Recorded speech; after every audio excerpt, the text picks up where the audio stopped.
आणि एक महत्त्वाची बातमी आहे, महाविकास आघाडी विरोधात शिंदेंनी निवडणुका लढवल्या असं प्रवीण दरेकर म्हणाले। संजय शिरसाट यांच्या वक्तव्यानंतर प्रवीण दरेकर यांनी ही प्रतिक्रिया दिली आहे। शिंदे ज्या दिशेने जातील त्या दिशेला आम्ही जाऊ असं संजय शिरसाट म्हणाले होते।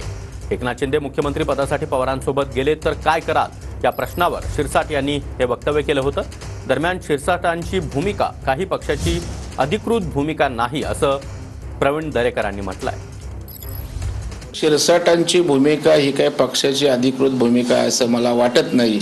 जर ती पक्षाची अधिकृत भूमिका असेल तर त्यावर मी भाष्य करू शकेन, तथापि मला असं अजिबात वाटत नाही।